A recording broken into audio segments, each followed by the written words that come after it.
Dedicating 11 years of your life to building something from nothing, turning a struggling family restaurant into a place critics called unforgettable, a business clients trusted with contracts worth nearly $1 million, a dining room filled with laughter, aroma, and legacy, and then, in a single announcement, being erased. That's what happened to me. My parents handed the title of CEO to my brother, the one with the shiny MBA and none of the scars, and in that moment I went from invisible worker to expendable shadow. But betrayal has consequences. 9 days later, the $850,000 contract I had secured slipped through their fingers, and the empire I built began to crumble without me. What followed was not just family drama, it was a battle of memory versus ego, authenticity versus arrogance. This is a story of food and fire, of loyalty tested, of ghosts returning to the table, and of revenge plated in full view of the world. And when the smoke cleared, only one truth remained. You cannot erase the hand that gives a legacy its soul. Let me tell you whole story from the beginning. I was still wearing my chef's whites when they gathered us in the dining room, sunlight pouring through the bay windows, casting warm light over tables I had polished for more than a decade. 11 years of my life. 11 years of waking up before dawn to prep sauces, staying long after the last customer left. 11 years of shaping this restaurant into a name that critics respected and foodies whispered about like a secret worth discovering. And I expected the announcement to be a crowning moment. My parents stood at the front, hands clasped, smiles rehearsed, while my brother, freshly back from business school with a degree still shiny in its frame, hovered with that confident smirk that had always grated on me. Today, my father said, we named the new CEO of La Vigna. My pulse quickened, and for a split second I imagined it. Recognition, validation, a public thank you for the countless nights I bled into this kitchen. But then my father turned to my brother, placed a hand on his shoulder, and said the words that cleaved me in half, "Congratulations, Julian." The staff clapped awkwardly, confusion in their eyes, because everyone knew whose sweat had seasoned this place. My heart sank, but I forced a smile as Julian took the floor, launching into MBA jargon about scaling operations and streamlining inefficiencies. I felt every syllable like an insult, because behind the buzzwords was a simple truth. They had chosen bloodline over backbone, paper credentials over living proof. A laugh slipped out of me, too sharp, too loud, and heads turned, but I couldn't stop it. It was either laugh or cry, and tears were forbidden in this house. "What's so funny?" Julian asked, smug, and I wanted to scream that the funny part was him thinking he could run a restaurant when he couldn't even fry an egg without burning it. Instead, I said nothing, staring at the floor, letting the silence stretch until it made him uncomfortable. That was my first small victory. But then my mother chimed in, "Jovi will still run the kitchen, of course," as if I were a permanent fixture, a reliable old oven they could count on to keep working while the men handled the important stuff. Something in me snapped. I thought about the $850,000 contract I had lined up with the convention center, the deal that would secure our future, the one they hadn't even asked me about because they assumed I was too busy chopping garlic to negotiate. I thought about the critic who had promised to feature us in his spring edition, but only if my name was attached. And I thought about every sacrifice I had made, every birthday missed, every relationship ended because the restaurant came first, only to be erased with one announcement. My laughter stopped. My smile hardened. I looked up, met Julian's eyes, and for the first time in years, I didn't feel small.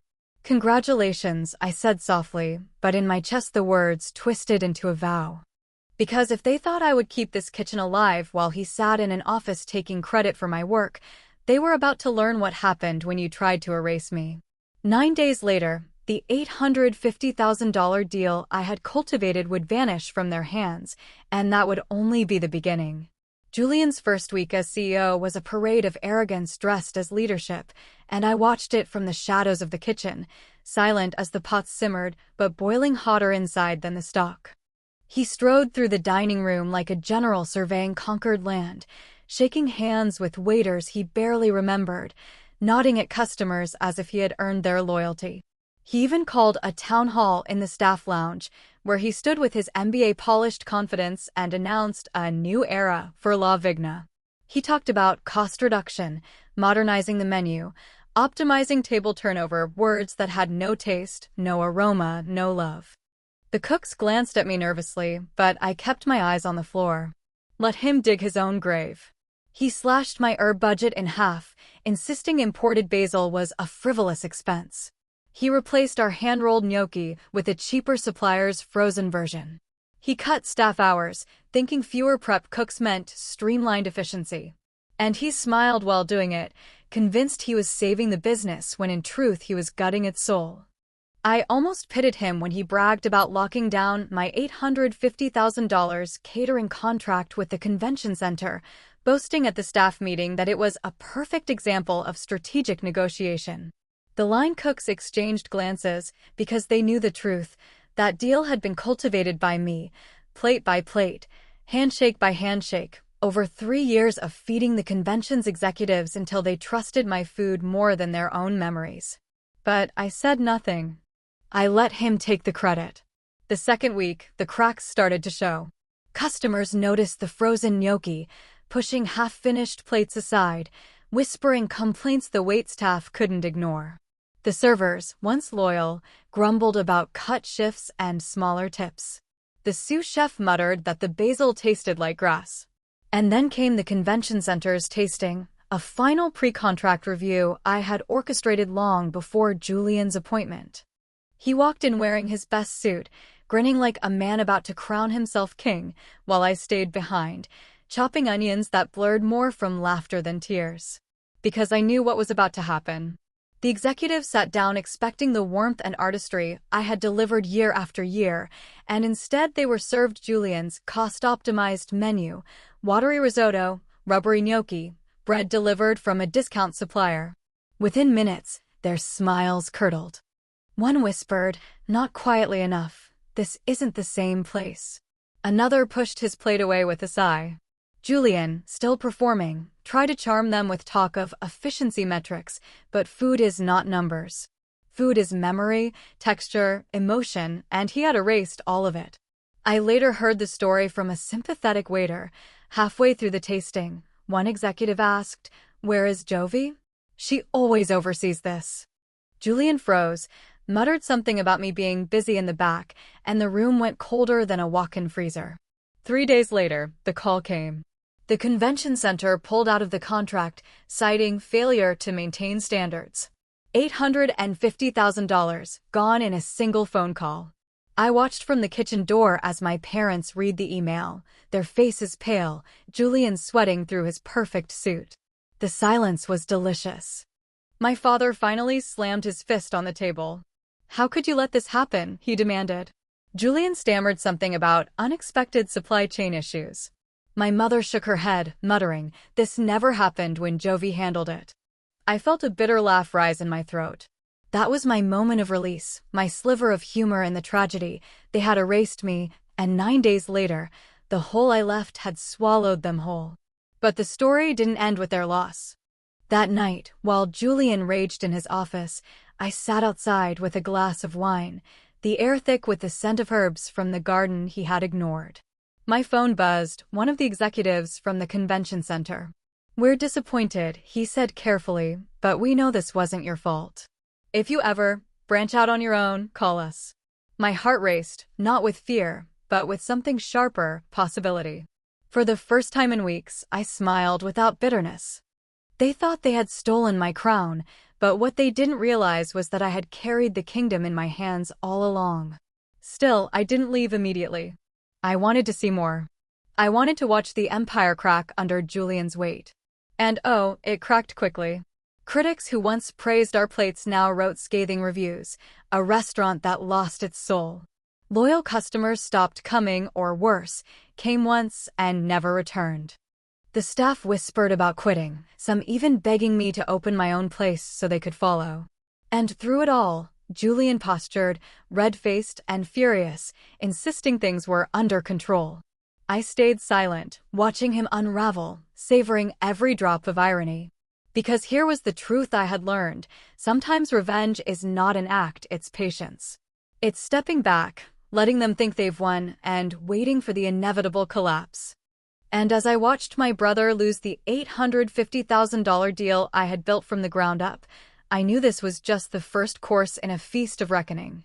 When the $850,000 contract collapsed, I thought my parents and Julian might finally pause, reflect, and realize they had made a catastrophic mistake, but instead they doubled down, blaming the market, blaming supply chains, blaming anyone but themselves, and certainly not the brother CEO who was sinking faster than a stone. I stayed silent, but inside I was seething and laughing at the same time, because while they scrambled to save face, opportunities began knocking at my door. The first came in the form of a phone call from one of the convention center executives. "Jovi," he said, his voice both cautious and conspiratorial, "we know what happened wasn't your fault, and frankly, we trust your cooking more than we trust any management team. If you ever branch out on your own, we want to talk." That night I stared at my ceiling, adrenaline thrumming, and made a decision I should have made years ago. I would no longer bleed for a family that erased me. I emptied my small savings account, maxed a credit card, and bought a battered food truck with peeling paint and an engine that wheezed like a smoker. My friends thought I'd lost my mind, trading a polished restaurant for a truck with duct-taped windows, but when I parked it downtown and served my first plate of ricotta gnocchi, hand-rolled, herbs fresh from my garden, I watched a line form that stretched down the block. People recognized my face, some even whispered, "Isn't that the chef from La Vigna?" And my chest swelled with something I hadn't felt in weeks: joy.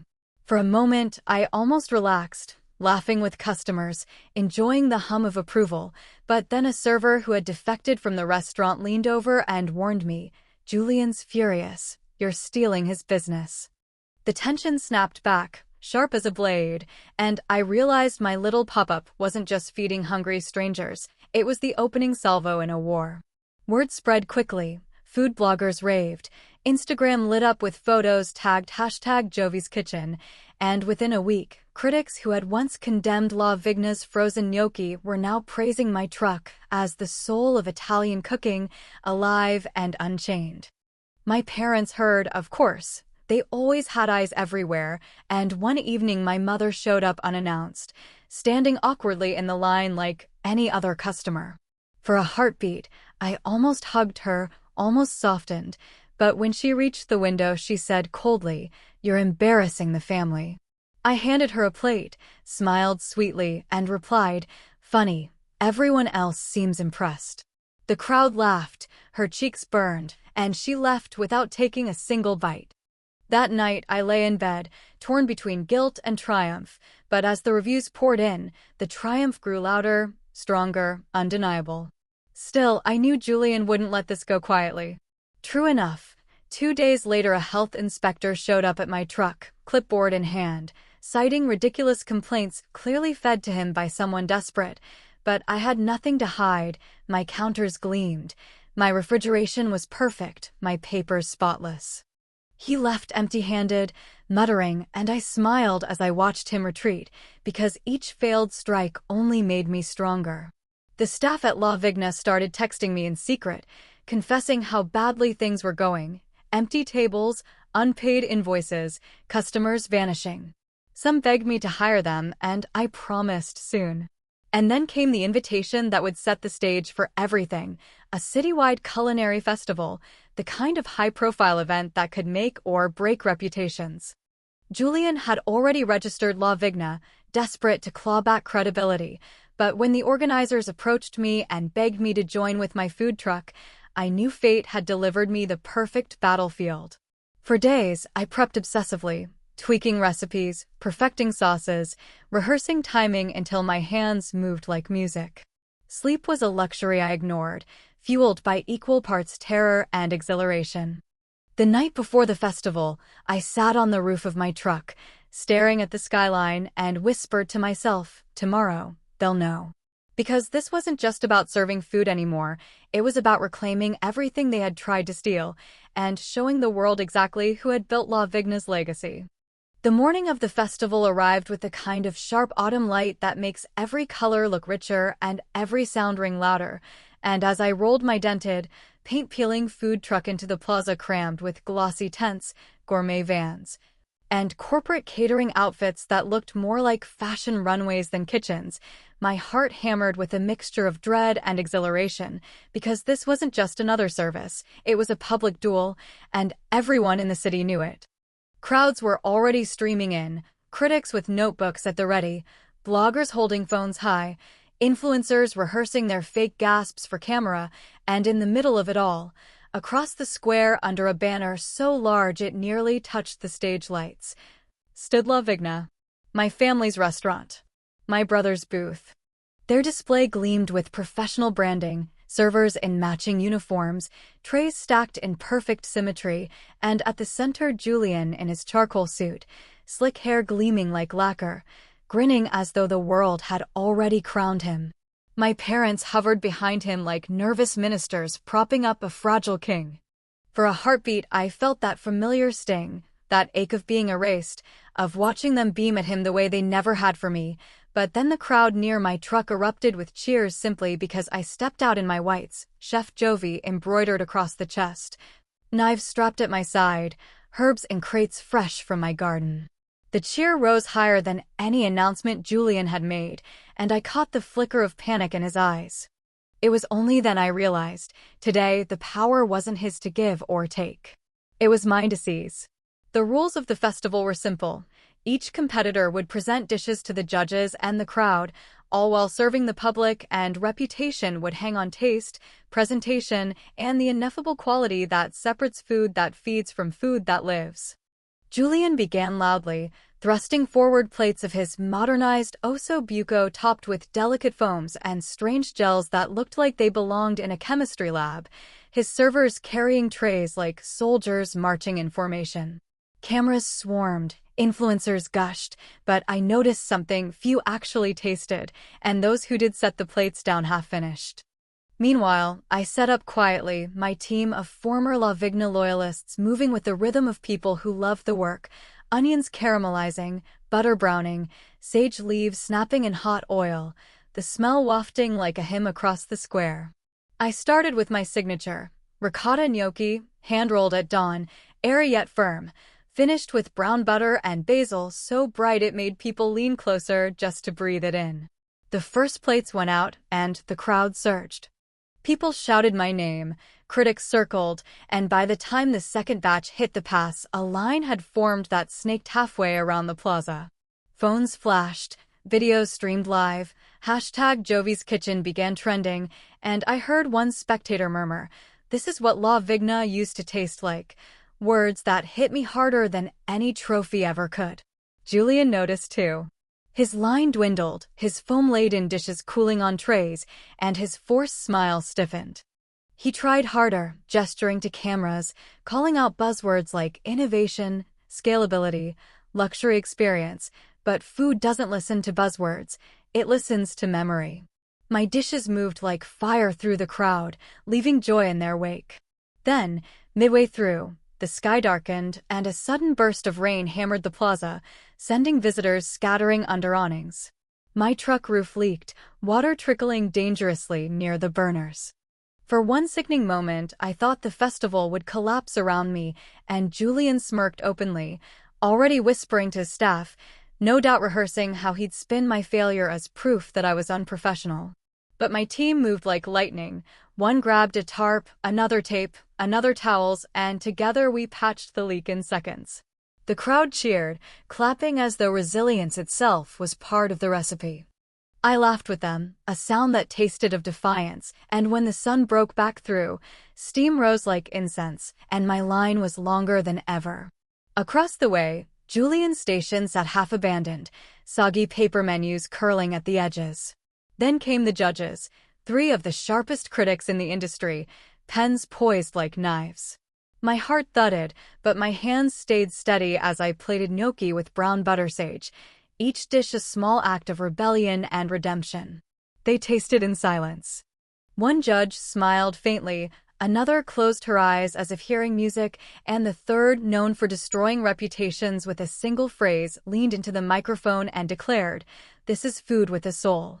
The crowd erupted into thunder, chanting my name, and I almost collapsed from the rush of it. Then they turned to Julian. He presented his dish with a trembling hand, trying to smile, but when the critics tasted, their words were brutal, confused, gimmicky, missing heart. The microphones carried the verdict to every corner of the plaza, and Julian's shoulders sagged as though the suit itself weighed 100 pounds. By late afternoon, the result was beyond doubt. The announcer climbed onto the stage, voice booming over the loudspeakers, and the champion of this year's culinary festival, by unanimous vote. Chef Jovi. The plaza exploded in cheers, the crowd chanting my name, cameras flashing like fireworks, and as I lifted the trophy high, hands shaking not with nerves but with pure, unfiltered triumph, I felt the past 11 years pour through me. Every night I closed alone. Every review that named management instead of me, every slight, every erasure burned away in that one shimmering moment. Reporters rushed forward, shoving microphones, asking how it felt to defeat my brother and reclaim my legacy. I didn't gloat.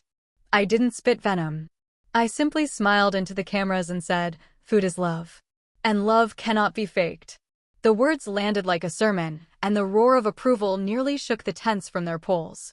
And then, almost as if scripted by fate, the convention center executives appeared, cutting through the crowd with contracts in hand, their faces lit with relief and hunger. "Chef," one said, shaking my hand firmly, "the $850,000 deal is yours if you'll take it. We trust you, not the brand." My chest seized, then lifted, because here it was, the proof, the validation, the reward. The contract that had been torn from me when they crowned Julian was now placed directly in my hands, witnessed by half the city. I nodded once, steady, and said yes. But on my terms, quality is non-negotiable. They grinned, and the cameras caught every word. Across the square, Julian paled, his parents beside him with blank faces, and when our eyes met, I saw something crack in him, not just defeat, but recognition that this story had never been his. The festival wound down, tents closing, lights dimming, but the chants of my name echoed long into the night. My team cleaned the truck, laughter spilling into the dark, champagne corks popping, critics still hovering to shake my hand. I tucked the trophy under my arm, slid the signed contract into my bag, and for the first time in years walked away not as a shadow behind La Vigna's name, but as Chef Jovi, the woman who built it all and who would carry it forward on her own.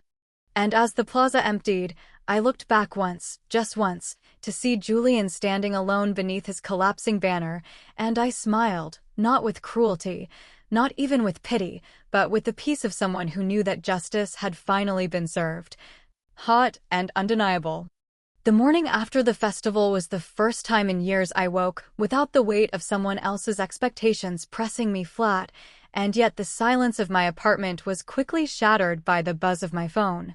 Tumbling from the nightstand like it couldn't contain the sheer volume of messages pouring in, critics who once had described me only as the chef in the background, now begging for interviews, local news anchors offering prime segments, clients dangling partnerships, and apprentices I'd never met writing messages that were as much confessions as requests. "Chef, you inspire me.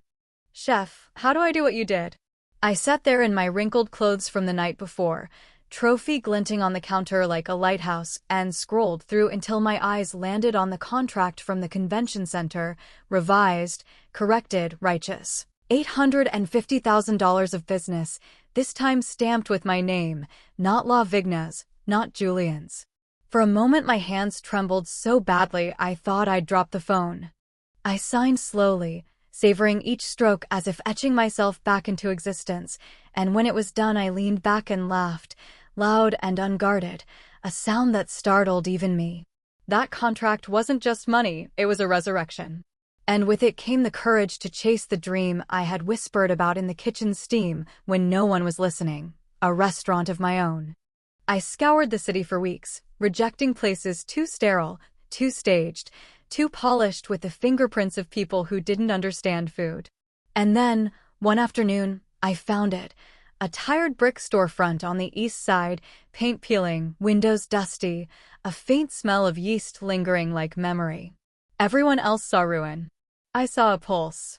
In my mind, the dining room filled instantly, tables glowing under hanging lights, laughter bouncing off the exposed brick, basil perfuming the air, critics scribbling notes between bites of gnocchi.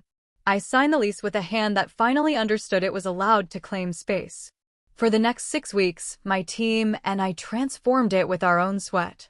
We painted until our arms ached, scrubbed until the wood gleamed, fixed ovens that groaned like stubborn old men, argued about tile choices, and collapsed on the floor with greasy takeout cartons, laughing until tears blurred our exhaustion. The night we tested the first loaf of bread, the smell filled the space with warmth so tangible it felt like forgiveness, like the room itself was saying, "You're home." That restaurant wasn't just walls and tables. It was the skin I had shed and remade. Opening night came without fanfare, no glossy ads or PR campaigns, only a chalkboard menu taped to the glass and whispers that the chef who once gave La Vigna its soul was finally back under her own name. By 6, the line curled down the block. By 7, we ran out of chairs, and people leaned against the windowsills, balancing plates in their hands as though eating street food at a festival. My gnocchi disappeared in under an hour, the short ribs not long after, and when I set down the last plate of tiramisu, my staff erupted into spontaneous applause. Critics tasted quietly at first, but their reviews the next morning read like hymns. "This is food with memory. Chef Jovi plates not just dishes but redemption." For the first time, the name in the headlines was mine. Across town, La Vigna collapsed like a lung. Customers defected, critics shredded what little remained, staff fled for steadier ground. My brother tried frantic statements about restructuring and strategic pivots, but no one was listening. You can't pivot from emptiness. Within 3 months, the doors closed. The notice in the paper was mercilessly short. La Vigna has ceased operations indefinitely. I read it between shaping gnocchi and sipping coffee, and instead of laughing, I simply folded the paper, because the truth was simple.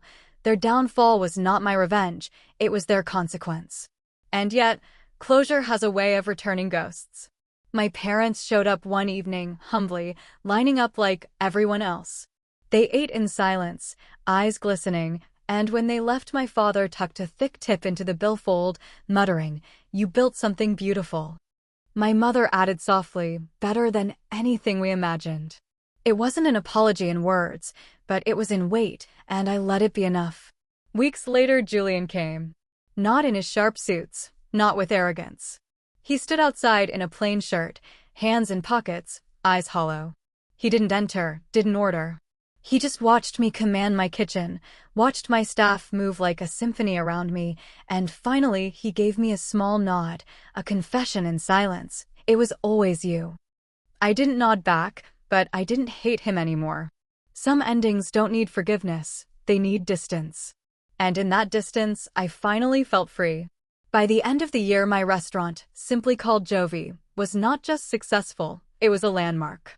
The convention center expanded their contract, new clients lined up, a vineyard for private dinners, a museum for galas, a tech firm for weekly events. Food magazines placed me on covers, awards trickled in, but none of it mattered as much as what happened inside my kitchen. Apprentices once dismissed now plating with confidence, women who had doubted themselves standing tall at the pass, dishwashers grinning because they were finally treated as vital. I started a scholarship fund so no young chef would ever have to carry proof of their worth in a hidden folder like I once did. My kitchen became a sanctuary, buzzing with heat, rhythm, and laughter. We celebrated birthdays with sheet cakes, mourned losses with quiet toasts, cheered each other's victories. It became a family, not the one that erased me, but the one I chose. And in those moments, I realized revenge had already transfigured into legacy. Sometimes, walking home late, I would pass the old La Vigna building. Its windows were dark, facade crumbling, the proud sign gone. I didn't feel anger. I felt clarity. That building was a shell. Across town, my restaurant glowed, full of life. People tasted my food and tasted me in it, my scars, my sweat, my triumph. That was my inheritance. So when people asked, "What happened to La Vigna?" I said, "It became an address, nothing more." And when they asked, "What happened to you?" I pointed to the line outside, to the critics scribbling, to the apprentices who now knew their names mattered, and I answered, I became what I was always meant to be, the chef who refused to be erased. And the flavor of that truth, steady, endless, undeniable, fed me more deeply than any dish I had ever cooked, and it will keep feeding me for the rest of my life.